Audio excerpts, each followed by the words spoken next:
চলো বন্ধুরা, গল্পকথার মহাভারতের কাহিনী পর্বে তোমাদের সকলকে স্বাগত। আজকে আমি তোমাদের মহাপ্রস্থান এবং স্বর্গারোহণ এই দুটি পর্ব তোমাদেরকে বলে শোনাবো।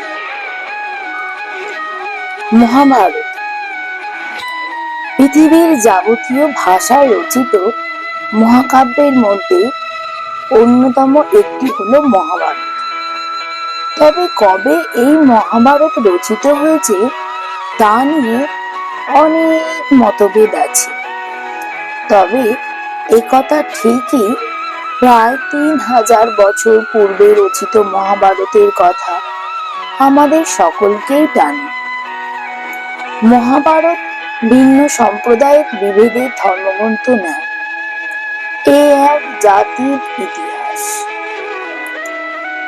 তবে আক্ষেপের কথা এই যে আজ বিভিন্ন সংকীর্ণ ধর্মের ধুলো পড়ে মহাভারত আমাদের থেকে অনেক দূরে হারিয়ে যাচ্ছে।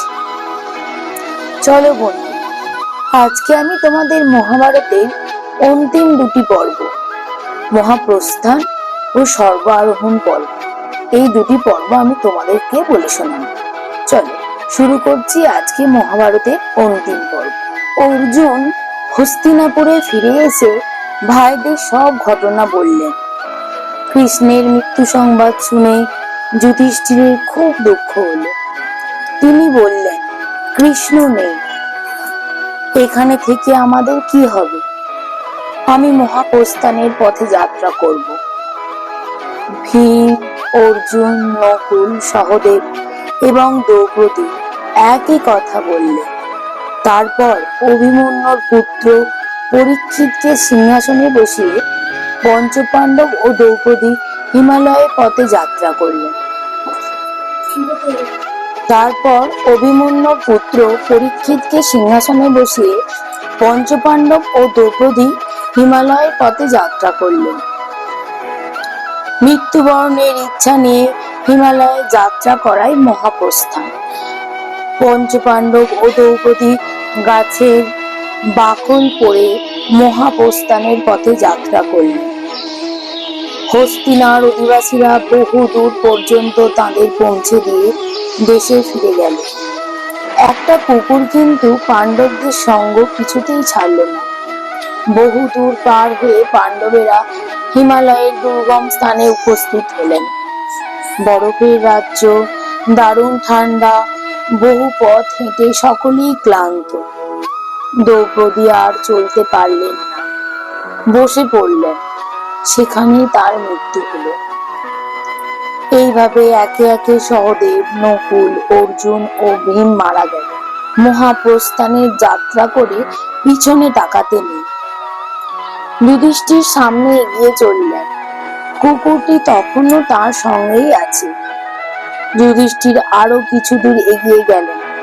এমন সময় দেবরাজ ইন্দ্র সোনার রথ নিয়ে তার সামনে এসে বললেন, উঠে এসো, তোমাকে নিয়ে স্বর্গে যাব।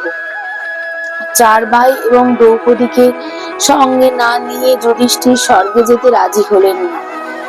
ইন্দ্র তাকে আশ্বাস দিয়ে বললেন, মৃত্যুর পরই তারা স্বর্গে চলে গেছে। যুধিষ্ঠির তখন কুকুরটিকে সঙ্গে নিয়ে স্বর্গের রথে উঠে গেলেন। ইন্দ্র বারণ করলেন। যুধিষ্ঠির বললেন, কুকুরটি আমার সঙ্গী, তাকে ছেড়ে আমি একা স্বর্গে যেতে চাই না। ধর্ম নিজেই কুকুর সেজে এতক্ষণ পরীক্ষা করছিলেন। তিনি এবার নিজের রূপ ধারণ করে যুধিষ্ঠিরকে বুকে জড়িয়ে ধরে বললেন, বৎস, তোমার মতো ধার্মিক পৃথিবীতে আর কেউ নেই, তাই একমাত্র তুমি সশরীরে স্বর্গে যাওয়ার অনুমতি পেলে। তারপর ইন্দ্রের রথে যুধিষ্ঠির স্বর্গে এসে উপস্থিত হলেন। দেবর্ষি নারদ স্বর্গবাসীদের কাছে ঘোষণা করলেন, যুধিষ্ঠিরের মতো ধার্মিক স্বর্গে নেই। তিনি ধার্মিকদের মধ্যে শ্রেষ্ঠ, তাই সশরীরে স্বর্গে এসেছেন। তখন স্বর্গবাসীরা যুধিষ্ঠিরকে ঘিরে খুব আনন্দ করলেন। স্বর্গে এসে যুধিষ্ঠির ভাইদের সঙ্গে দেখা করতে চাইলেন। দেবদূত তাকে নিয়ে চললেন।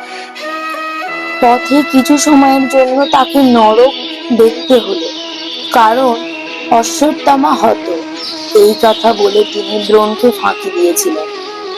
নরক দেখার পর মন্দাকিনীর জলে স্নান করে যুধিষ্ঠির পবিত্র দেহ লাভ করলেন।